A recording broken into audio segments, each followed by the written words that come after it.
Hello viewers, welcome to Vaid ICS law. हम लोग अपने एविडेंस एक्ट के नए सेगमेंट की तरफ चलेंगे और हमारा जो नया सेगमेंट है जिसमें सेट नंबर 6 है, जिसमें जो क्वेश्चन है, जो नंबर ऑफ क्वेश्चंस हमारा पहले से तय रहता है, उन्हीं क्वेश्चंस को डिस्कस करेंगे। यहाँ से हमारे इस सेगमेंट में भी 10 क्वेश्चंस हैं और इन 10 क्वेश्चंस को वन बाय वन डिस्कस करते हुए चलेंगे with the explanation of all options of the question. तो हम लोग चलते हैं अपने पहले क्वेश्चन की ओर और देखते हैं हमारा पहला क्वेश्चन क्या है। Declaration in course of business are admissible. बताया गया है कि डिक्लेरेशन जो इन कोर्स ऑफ बिजनेस की जाएगी वो कहां पर एडमिसिबल बताएगी। सेक्शन देखिए आप, सेक्शन देखते ही आपको पता चल गया होगा कि ये डाइंग डिक्लेरेशन के बारे में बात कर रहा है, मतलब सेक्शन 32, जिसमें 32(1) किसकी बात करता है इसके बारे में डिस्कस करेंगे, और जो इस इन कोर्स ऑफ बिजनेस की बात करता है इसके बारे में हम लोग देखेंगे कि कौन सा सेक्शन जो है, कौन सा सब सेक्शन इसके बारे में बात करता है, फिर और बाकी जो ऑप्शन है उनके बारे में देखेंगे ध्यान से। Section 32(1), section 32 sub section 2, sub section 4 of section 32 और सब सेक्शन 7 ऑफ सेक्शन 32 बात करेंगे। इसका जो सही आंसर है वो क्या बात करता है, वो कौन सा है? B option is the right answer of this question. और अब हम इनको वन बाय वन देख लेते हैं। सेक्शन 6 जो ऑप्शन ए है उसको देखते हैं। ऑप्शन ए इस क्वेश्चन का जो है वो किसकी बात करता है? डाइंग डिक्लेरेशन की बात करता है। और स्टेटमेंट्स, कौन से स्टेटमेंट्स की बात करता है? देखिए क्या बात करता है कि जो सेक्शन 32 मेन प्रोवाइजो है, cases in which the statement of relevant fact by person who is dead और can't be found etcetera as relevant, वो क्या होंगे? रेलिवेंट होंगे। ठीक है, देखिए क्या बात करता है जो सब सेक्शन 1 है, when it relates to cause of death. जब ये डेथ से रिलेट है, इसको हम ऐसे समझ लेते हैं क्योंकि हम लोगों के पास ज्यादा जो है समय नहीं होगा, कि किसी व्यक्ति ने अपनी मृत्यु का कारण बताया या उस समव्यवहार के बारे में बताया कि जिस समव्यवहार में उस व्यक्ति की मृत्यु हुई, तो जिस मरने वाले व्यक्ति ने इसके बारे में जब कोई बात बताई है जो उसकी मृत्यु से संबंधित है, उसकी मृत्यु के कारण से संबंधित है, तो उसको क्या माना जाएगा? डाइंग डिक्लेरेशन माना जाएगा। ये 32 का सबसेक्शन 1 बात करता है। सबसेक्शन 2 क्या बात करता है? देखिए, और is made in course of business, और in made in course of business बात करता है। और यही बात कहां है? हमारे दी हुई है ऑप्शन नंबर बी में, और यही क्वेश्चन हमसे पूछा गया, तो option B is the right answer of this question. क्या है कि कोई भी ऐसी चीज जो इन कोर्स ऑफ बिजनेस है वो रेलिवेंट होगी। जैसे जस्ट फॉर एग्जांपल हम समझ लें, ए जो है किसी ऑफिस में वर्क करता था और जाकर वहां पर रजिस्टर में साइन करता था पर डे, और तो अगर कहीं और उसके बाद वो रजिस्टर में साइन करने के बाद उसके बाद उसकी डेथ हो जाती है, तो वो ऑफिस गया या नहीं गया, अगर इस बारे में अगर जानकारी चाहिए है तो क्या होगा कि उस रजिस्टर को देख करके ऑफिस में ये पता लगाया जा सकता है कि वो ऑफिस आया था या नहीं आया था। अगर उसके साइन पाए जाते हैं तो वहां पर क्या होगा? वो रेलिवेंट हो जाएगा। तो इन कोर्स ऑफ बिजनेस चीजें हो जाएंगी। जो ऑप्शन नंबर सी हमारा है, जो बात क्या करता है? ऑप्शन नंबर बात करता है सबसेक्शन 4 की। सबसेक्शन 4 देख लेते हैं किसकी बात करता है। सबसेक्शन 4, सबसेक्शन जो 4 है वो क्या बात कर रहा है? देखिए सबसेक्शन बात करता है और gives opinion as to public right और कस्टम और मैटर्स ऑफ जनरल इंटरेस्ट। कोई ऐसे कस्टम प्रथा के साथ रिलेटेड है, कोई किसी राइट, किसी अधिकार से रिलेटेड है, तो अगर इस प्रकार का कोई भी स्टेटमेंट है जो दिया जाता है, उसके बाद ऐसे व्यक्ति के द्वारा दिया गया जो इस कस्टम से, राइट से रिलेटेड था, उसके बाद वो प्राप्त नहीं किया जा सकता, ठीक है, तो क्या होगा? उसको यहाँ पर रेलिवेंट मान लिया जाएगा सेक्शन 32 में। इसके बाद जो हमारा लास्ट ऑप्शन है उसके बारे में भी देख लेते हैं। सबसेक्शन 7, 32 सबसेक्शन 7 क्या बात करता है? देखिए, और is document relating to transaction mentioned in section 13 clause A. Section 13 clause A जो है एविडेंस एक्ट का क्या बात करता है? वो बात करता है कस्टम, राइट, इन संबंधों के बारे में बात करता है। अगर 13 क्लॉज ए से रिलेटेड कोई बात है तो वो कहां पर रेलिवेंट हो जाएगी? सेक्शन 32 सबसेक्शन 7 में हो जाएगी। बहुत ज्यादा हमें समझने की आवश्यकता यहाँ पर है नहीं, इसलिए हम लोग कहां चलते हैं? अपने क्वेश्चन की तरफ चलते हैं, और इसके हिसाब से जो हमारा question option B is the right answer of this question हो जाएगा। और नेक्स्ट क्वेश्चन की तरफ चलते हैं। हमारा नेक्स्ट क्वेश्चन देखिए क्या है। Indian evidence act, how many witnesses are required to proof a fact. किसी फैक्ट को प्रूफ करने के लिए कितने विटनेसेस, कितने गवाहों, कितने साक्ष्यों की आवश्यकता है? तो यहाँ पर देखिए क्या बात की गई है। तो हम अगर section 134 of Indian evidence act की बात करते हैं तो वहां पर बताया गया है there is no particular numbers. वहां पर विटनेसेस की कोई पर्टिकुलर नंबर की बारे में बात नहीं की गई है।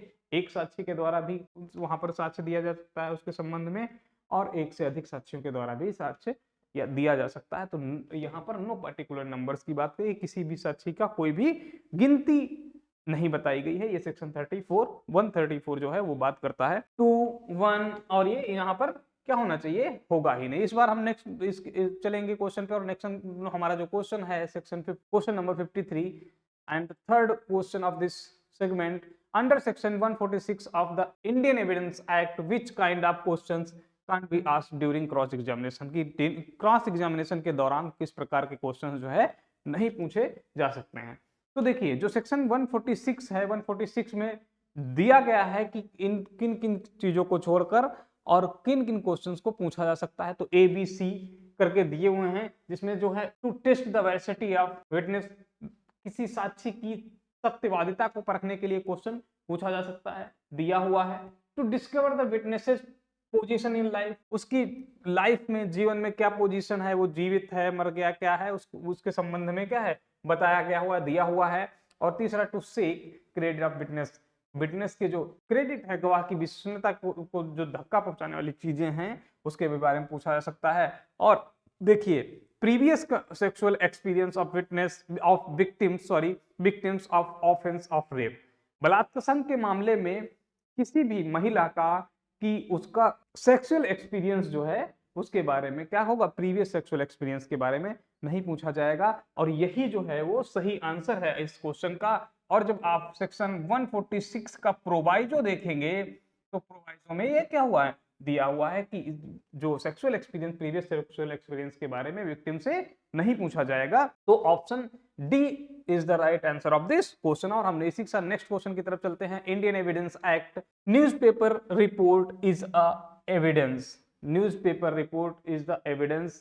क्या है न्यूज़पेपर रिपोर्ट, तो कैसा एविडेंस होगा, तो ये इसको प्राइमरी एविडेंस के रूप में माना जाएगा। क्यों, न्यूज़पेपर रिपोर्ट इज एविडेंस, किस प्रकार का एविडेंस है, भारतीय शासन अधिनियम समाचार पत्र का विवरण साक्ष्य है। कैसा साक्ष्य है, प्रारंभिक, सर्कमस्टेंशियल या सेकेंडरी या हेयर से, किस प्रकार का माना जाएगा, तो इसको हम हेयर से एविडेंस के रूप में मानेंगे। यहाँ पर परिस्थिति जन्य सर्कमस्टेंशियल होगा नहीं, प्रारंभिक प्राइमरी होगा नहीं, और सेकेंडरी भी ये नहीं होगा, क्योंकि जो होती है खबर किसी और के द्वारा जाती है, घटना कहीं और होती है, वो किसके और द्वारा जाती है, उसके बाद पढ़ता उसे कोई और है, तो इसलिए इसको हेयर से एविडेंस के रूप में ट्रीट किया जाएगा।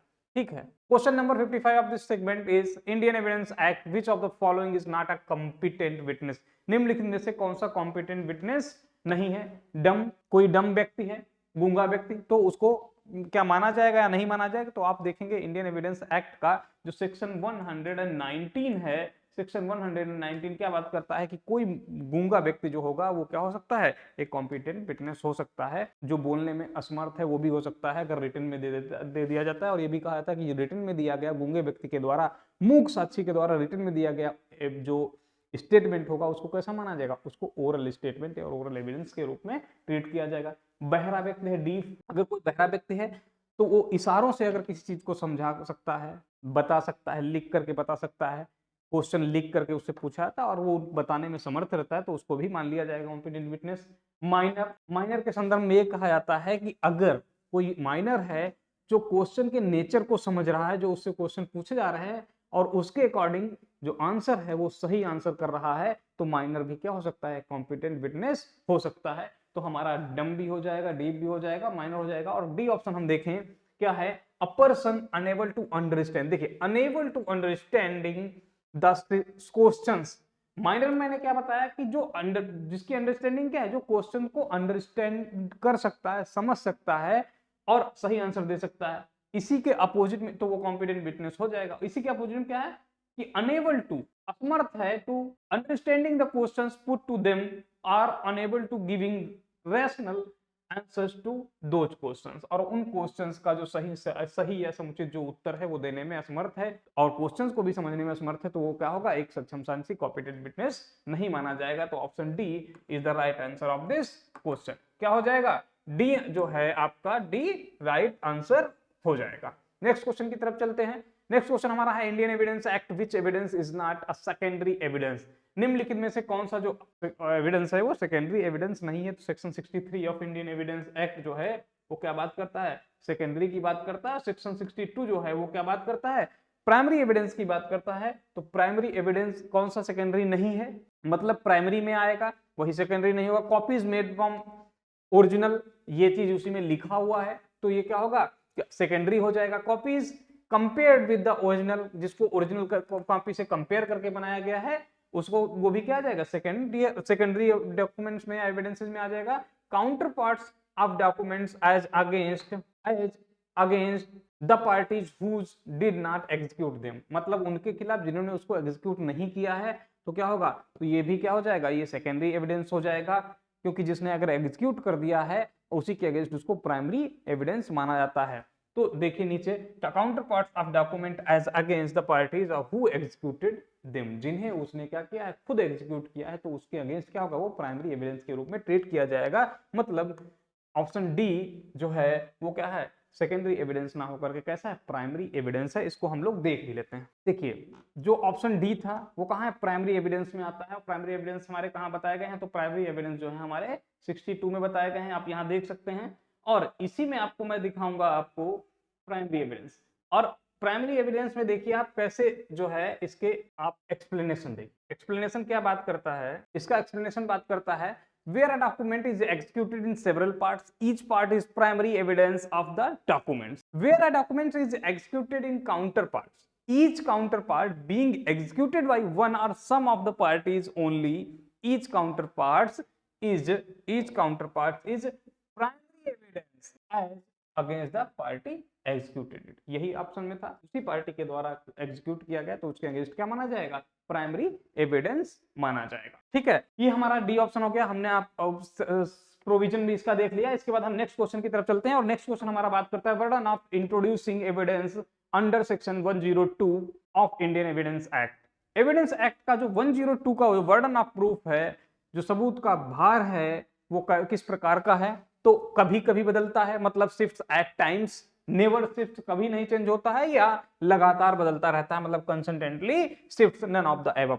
तो देखिए 101 का जो वर्डन ऑफ प्रूफ है, 101 का वर्डन ऑफ प्रूफ क्या बात करता है, वो नेवर शिफ्ट, वो हमेशा क्या होता है, फिक्स होता है। मतलब नेवर शिफ्ट से अच्छा है क्या कह सकते हैं, फिक्स होता है।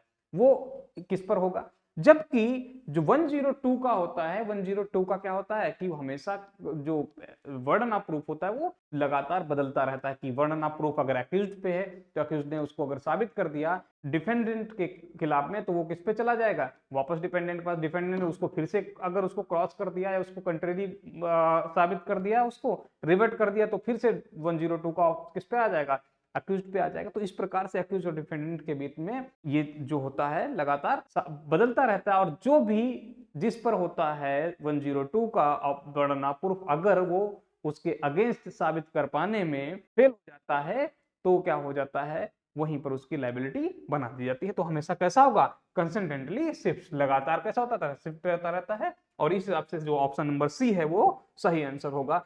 अगले क्वेश्चन की तरफ चलते हैं हम। Content of electronic record are proved in accordance with the provisions of. देखिए क्या बताया गया है कि कंटेंट ऑफ इलेक्ट्रॉनिक रिकॉर्ड के कंटेंट को किससे प्रूव किया जाएगा, तो किस सेक्शन बताया गया, सेक्शन 65 बताया गया है, सेक्शन 64 ए, ये तो प्रोविजन ही नहीं है। सेक्शन 60 ये इलेक्ट्रॉनिक सिग्नेचर के संबंध में बात करता है, और 65 बी। तो सेक्शन 65 जो है ये उन स्टेजेस के, उन केसेस की बात करता है, उन अवस्थाओं की बात करता है, जिन अवस्थाओं में, जिस सर्कमस्टांसेस में, जिन स्टेजेस पे, जिन केसेस में सेकेंडरी एविडेंस दिया जाएगा, उसकी सिचुएशन, उन केसेस के बारे में बात करता है। सेक्शन 60 बी जो बचा, 65 बी, सेक्शन 65 बी जो है उसमें ही क्या किया गया कि इलेक्ट्रॉनिक जो रिकॉर्ड है उनके अकॉर्डेंस में, prove in accordance with the provision of. तो कंटेंट ऑफ इलेक्ट्रॉनिक रिकॉर्ड को जो कहा है उसको कहां पर साबित किया जाएगा, तो सेक्शन 65 बी इसके संबंध में प्रावधान करता है। और सेक्शन 65 बी जो है वो क्या बात करता है, उसमें लिखा हुआ है, जब 65 ए पढ़ेंगे तो लिखा हुआ है कि जो इलेक्ट्रॉनिक रिकॉर्ड के संबंध में जो भी एविडेंसेस हैं उनको जो प्रूव करना है वो किसके अनुसार प्रूव किया जाएगा, सेक्शन 65 बी के अनुसार प्रूव किया जाएगा। ये क्या है, ये सेक्शन 65 ए में लिखा हुआ है। और इसलिए जो आपका आंसर जो होगा वो आंसर कौन सा सही होगा, option D is the right answer of this question. Section 65B of Indian evidence act. Section 59 की तरफ चलते हैं। Which one of the following sections relates to secondary evidence. निम्नलिखित में से कौन सी धारा द्वितीयक साक्ष्य के संबंध में बात करती है? हमने अभी बताया था आपको पीछे डिस्कस करते हुए कि सेक्शन 62 क्या बात करता है, प्राइमरी एविडेंस के बारे में बात करता है। सेक्शन 63 जो है वो सेकेंडरी एविडेंस की बात करता है और सेक्शन 65 जो है वो उन केसेज, उन अवस्थाओं के बारे में बात करता है, उन सर्कमस्टेंसेस के बारे में बात करता है जब सेकेंडरी एविडेंस जो है वो दिया जा सकता है किसी भी दस्तावेज को साबित करने के लिए। सेक्शन 61 मैंने आपको 62 सॉरी क्या बात करता है, प्राइमरी एविडेंस की बात करता है।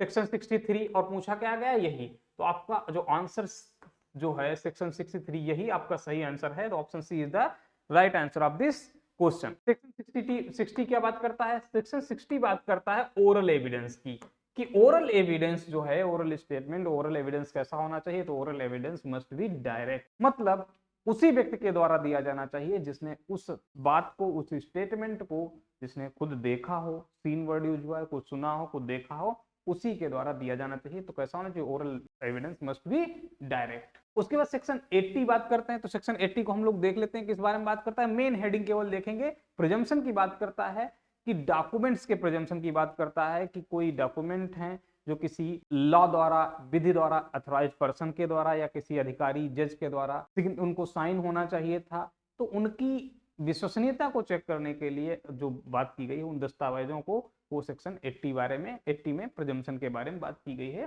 ठीक है, आपने 62 भी देख लिया, सेक्शन 3 भी और सेक्शन 80 और सेक्शन 60 सभी की हमने बात कर ली। और जो हमारा ऑप्शन सही जो ऑप्शन था वो कौन सा था? Option C is the right answer of this question. Next question की तरफ चलते हैं। और नेक्स्ट क्वेश्चन है section 91 of evidence act applies to documents which are. किन पर होगा? कोई ऐसे डॉक्यूमेंट्स जो क्या होने चाहिए? यूनिलेटरल हो, एक पक्षी हो, बाइलेटरल हो, दो पक्षी हो, ट्राइपार्टिएट हो, पार्टिएट हो, मतलब त्रिपक्षीय हो, या ऑल द। तो देखिए सेक्शन 91 जो है, सेक्शन 91 बहुत ही इंपॉर्टेंट सेक्शन है इंडियन एविडेंस एक्ट का। इसको हम कभी केवल सेक्शन 91 पर ही कोई वीडियो कभी बनाएंगे, उसको समझाएंगे, क्योंकि उसमें काफी इंटरलिंकिंग है, काफी इंटरलिंकिंग करके हम उसमें सेक्शन को पढ़ेंगे। सेक्शन 91 सीधी बात करता है कि एक्सक्लूसिवनेस ऑफ डॉक्यूमेंट की बात करता है। और ये जो सेक्शन 91 है, इस सेक्शन 91 को बैकबोन ऑफ सिविल प्रोसीडिंग्स भी कहा जाता है। डायरेक्ट क्वेश्चन बनता है कि which provision is known as the backbone of civil proceedings. तो सिविल प्रोसीडिंग्स की बैकबोन किसे कहा जाता है? तो सेक्शन 91 को ही कहा जाता है। और इसका जो सही आंसर है, वहां पर देखिए सीधे दो पार्ट इसके किए गए हैं, जिसमें एक बताया गया कि कोई कॉन्ट्रैक्ट, कोई ग्रांट या एनी डिस्पोजिशन ऑफ प्रॉपर्टी है, तो उसको क्या होगा? केवल और केवल डॉक्यूमेंट्री एविडेंस के द्वारा ही साबित किया जाएगा। दूसरी बात, सेकंड पार्ट क्या करता है? कोई ऐसी चीज, कोई ऐसा स्टेटमेंट, कोई ऐसा दस्तावेज, कोई ऐसी चीज है जो रिक्वायर्ड बाय लॉ है, तो उसको क्या होगा? केवल रिक्वायर्ड बाय लॉ है कि वो रिटर्न में होना चाहिए, वो दस्तावेजीकृत होनी चाहिए, तो क्या होगा? उसको दस्तावेज की कृत होकर है अगर, तो उसको दस्तावेज से ही साबित किया जाएगा। ये बात करता है सेक्शन 91। और कोई कॉन्ट्रैक्ट की बात है, डिस्पोजिशन ऑफ एनी प्रॉपर्टी है, कुछ भी है, तो ये कैसे होनी चाहिए? बायलैटरल होनी चाहिए, दो लोगों के बीच में होती है। इसलिए इसका जो प्रभाव है या जो यहाँ पर अप्लाई होगा वो किस पर होगा? बायलैटरल पर होगा, द्विपक्षीय पर होगा। तो इसका जो सही आंसर है वो क्या है? Option B is the right answer. मैं, अगर आप लोग चाहते हैं कि मैं 91 पर अलग से कोई वीडियो बनाऊं, इसको डिटेल में एक समझाऊं और बताऊं, तो इसको पर आप लोग कमेंट करिएगा, मैं इसके बारे में, या अन्य कोई सेक्शन है जो आपको समझ नहीं आ रहे हैं आईपीसी के, सीआरपीसी के, एविडेंस के, तो आप बताएं, हम उस पर एक इंडिविजुअल, एक पर्टिकुलर सेक्शन पर वीडियो बनाएंगे, जिसको आसानी से उदाहरण के माध्यम से और रिलेटेड केस लॉज को भी समझा सकें। तो ये इसी के साथ हमारा ये लास्ट क्वेश्चन था इस सेगमेंट का, और इसी के साथ हम इस सेगमेंट को खत्म करते हैं। हम लोग नेक्स्ट क्वेश्चंस के साथ नेक्स्ट सेगमेंट में मिलेंगे।